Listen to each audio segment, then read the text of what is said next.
Okay, let us do question number 25 of exercise 6.5.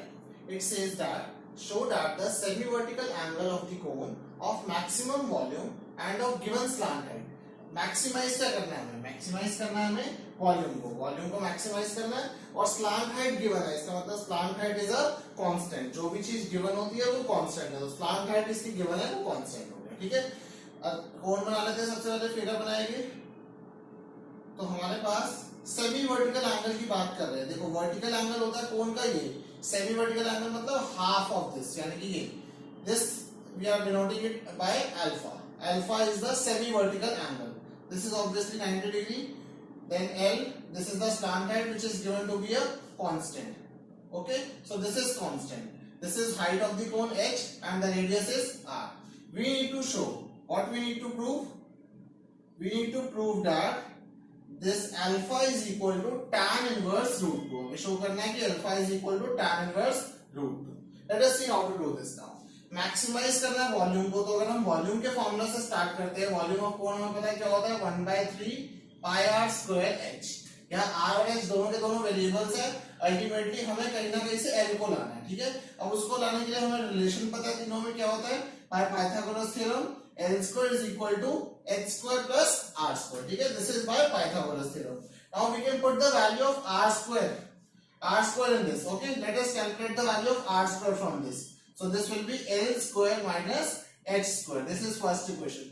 This was by Pythagoras theorem. Okay, we have done this in the previous question also. This is by Pythagoras theorem. Okay, so now r square is L square minus H square. इसको इधर put कर देते हैं तो क्या आ जाएगा, V will be equal to pi upon 3.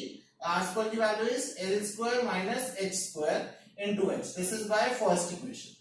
Now let us simplify this. अब डेरिवेटिव किसके रिस्पेक्ट में करना है? डेरिवेटिव हमेशा वेरिएबल के रिस्पेक्ट में करते हैं। L is a constant, so we will do the derivative with respect to H. H is the variable here. Okay, so pi by 3 L square H minus H cube. मैंने H को multiply कर दिया ताकि product rule ना लगाना पड़े। Now dV upon dH will be equal to pi by 3 L square H का 1 हो गया minus 3H square. This is first derivative. Again we will put dV upon dH equal to 0. If you put this equal to 0 तो क्या आ जाएगा, pi by 3 L square minus 3H square will be equal to 0. तो यहाँ से H की value आ जाएगी L upon root 3. Okay, so H की value in terms of L is H is equal to L upon root 3. This is the value of H. Now let us find the second derivative. What will be the second derivative? D square V upon dH square. क्या है इसका derivative? pi by 3 is a constant again minus 6h. pi by 3 constant, L square का 0 हो गया, इसका minus 6h हो गया। ठीक है, now if you put this h is equal to L upon root 3 है, L की वैल्यू h की वैल्यू आ जाएगी तो क्या आएगा, pi by 3 minus 6 into L upon root 3. We can clearly see that the sign of this is coming out to be negative. So it means that h is equal to L upon root 3 is a point of maxima. Okay, is the point of maxima. ये maxima का point आ गया, यही हमें show करना था कि वो maximise से हो गया। ठीक है, लेकिन हमें अल्टीमेटली अल्फा को tan इनवर्स रूट 2 लाना है, तो उसके लिए हम क्या करेंगे, tan इनवर्स चाहिए तो हम tan अल्फा निकालने वाले हैं। और फिर फाइंड tan अल्फा अगर मैं फाइंड करता हूं तो क्या आएगा tan अल्फा? देखो tan alpha will be equal to what, alpha के सामने वाला परपेंडिकुलर है तो r अपॉन h। ठीक है, perpendicular upon base. I hope you know this by class 10 p upon b। ठीक है, r अपॉन h। अब r और h की वैल्यू हमें चाहिए। h की value in terms of l है हमारे पास L upon root 3, r की वैल्यू नहीं है। r की वैल्यू इस फर्स्ट इक्वेशन से फाइंड कर लेते हैं। ठीक है, so by first equation r square will be equal to L square minus h का square, that will be L square upon 3. So after solving this will be 2L square upon 3. So the value of r is coming out to be root 2L upon root 3. ठीक है, ये values put कर लेते हैं। तो r कितना है हमारे पास, अभी भी निकाला हमने root 2L upon root 3. The value of h is L upon root 3. We can see that this will cancel and we are left with root 2. So tan alpha is coming out to be root 2. So from here alpha will be equal to tan inverse root 2. I hope it is clear to everyone. Okay, so now you can pause this video and note this down.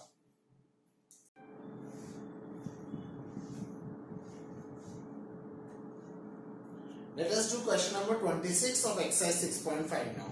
It says that show that the semi-vertical angle of right circular cone of given surface area and maximum volume. Again we have to maximize the volume. Volume को maximize करना है, लेकिन जो given thing है वो क्या है? Surface area.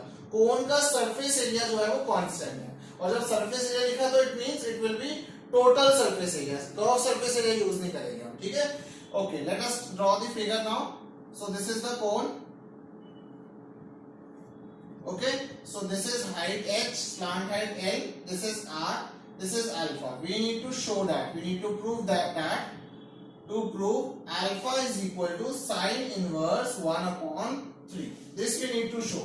And what is given?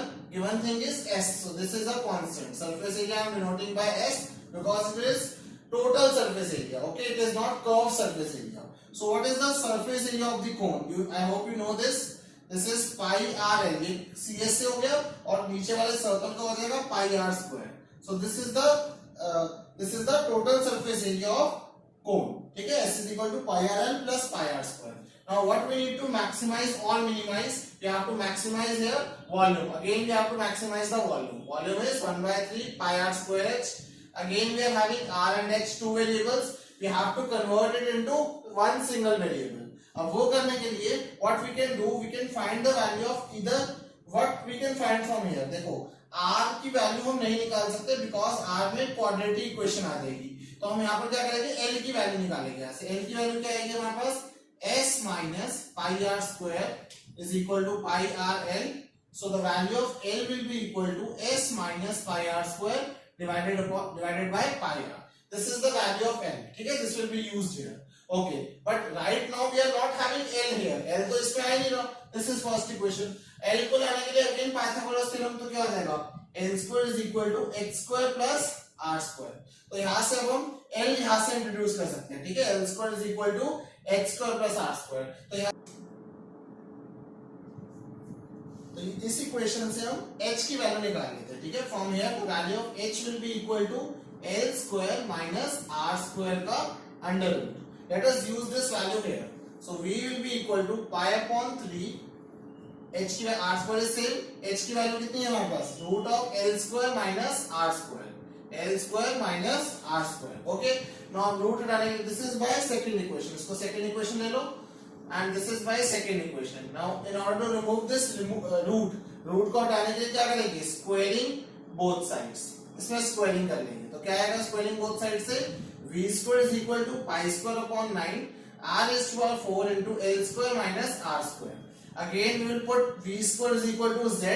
This we have done in a previous question also. Z क्या आएगा? Z is equal to pi square upon 9 r is to power 4 L square minus r square. But अभी भी r वाले दोनों के दोनों variables है. ठीक है? कांस्टेंट अभी तक नहीं आया. कांस्टेंट लाने के लिए फर्स्ट इक्वेशन का यूज करेंगे और यहाँ पर हम लिख देंगे वही same. When z is maximum, v is also maximum. Okay, z अगर मैक्सिमाइज कर देंगे तो v will also be maximum. किसी नंबर का स्क्वायर मैक्सिमम है तो वो खुद भी मैक्सिमम होगा. Okay, so now let us use the value of L from this equation. तो z will be equal to pi square upon 9 r raised to power 4. L की वैल्यू कितनी है? s minus pi r square divided by pi r whole square. Minus r square is obviously same. This is by first equation. Now let us simplify this further. Simplify करेंगे तो क्या आएगा? Pi square upon 9 r raised to power 4. इसको अलग अलग कर दो root के अंदर ही. So it will be s upon pi r minus इसको अलग अलग करोगे तो r बच जाएगा. ठीक है? तो whole square minus r square. Now let us simplify it further. ठीक है? Simplify कर लेते डेरिवेटिव करना फिर easy हो जाएगा हमारे लिए. So z will be equal to pi square upon 9 r की power 4. इसको simplify करेंगे तो क्या आएगा? s square upon pi square r square. a minus b whole square में अप्लाई कर रहा हूँ. ठीक है? a square plus b square minus 2a. ये a है और b कितना है हमारे पास? r. और minus r square as it is and no changes in this. ठीक है? ये r square से r square कैंसिल हो गया और इधर से एक r से एक r कैंसिल हो गया. अब क्योंकि with respect to r हमें डेरिवेटिव करना है, इसलिए r4 को मैं अंदर मल्टीप्लाई कर रहा हूँ. इसको मल्टीप्लाई करेंगे तो क्या आएगा? s square upon pi square r4 upon r square कितना हो जाएगा? r square minus 2s upon pi है. इसको r4 को अंदर मल्टीप्लाई करेंगे तो क्या आ जाएगा? minus 2s upon pi और साथ में r raised to power 4. ठीक है. So these are the terms which we are getting. ये अल्टीमेटली ये आ गया. ठीक है. अल्टीमेटली ये आने के बाद dz upon dr निकाल लो. फर्स्ट डेरिवेटिव करेंगे तो क्या आएगा, पाई square upon 9 s square upon pi square is a constant, r square का डेरिवेटिव हो जाएगा 2r minus 2s upon pi will be a constant again and r4 का डेरिवेटिव क्या हो जाएगा 4r क्यूब. अब इसको इक्वल टू जब 0 करेंगे तो हमें क्या निकालना है, यहां से इधर से निकालना है r की value in terms of s because s was a constant. Okay, so let us put this equal to 0. ये उधर जाके 0 हो गया. क्या बचेगा ultimately s square upon pi square into 2r minus 2s upon pi into 4r cube equal to 0. और let us shift this term to the right hand side. तो क्या आ जाएगा हमारे पास minus 2s upon pi into 4r cube is equal to minus s square upon pi square into 2r. ठीक है, इसको सिंप्लीफाई कर लेते हैं. सिंप्लीफाई करके क्या आएगा, s एक पाई से पाई कैंसिल, s से s कैंसिल हो जाएगा, 2 से 2 कैंसिल, माइनस से minus cancel. So we are left with what, r square. 4r square is equal to s upon pi. So from here the value of r is coming out to be s upon 4 pi. s upon 4 pi हो जाएगा और power कितनी हो जाएगी 1 upon 2 because r square था, इधर हमने r की वैल्यू निकाली है. ठीक है, this is the final expression for r. तो r का हमारे पास आंसर आ चुका है. ठीक है, let us do the second derivative now. Now the second derivative is d square z upon dr square. इसका डेरिवेटिव करना है तो pi square upon 9 is same, again 2s square upon pi square is same, r का derivative with respect to r 1 हो जाएगा, minus 2s upon pi will be same, r 4 into 2 8 हो जाएगा, 8s upon pi और r cube का derivative हो जाएगा 2r square. Now if we put this r की वैल्यू जब ये पुट करेंगे यहाँ पे तो क्या आएगा, d square z upon dr square at r is equal to s upon 4 pi raised to the power 1 upon 2. Pi square upon 9 is a constant, इसको पुट करोगे तो क्या आ जाएगा 2s square upon pi square. इसमें तो r आ ही नहीं रहा, इसमें क्या करेंगे तो क्या आएगा minus 16s upon pi r square की डायरेक्ट वैल्यू कितनी है हमारे पास s upon 4 pi s upon 4 pi. ठीक है, now we can clearly see that 2 minus 16 इसको करेंगे तो ultimately the sign of this will be negative. It means that r is equal to s upon 4 pi raised to the power 1 upon 2 is the point of maxima.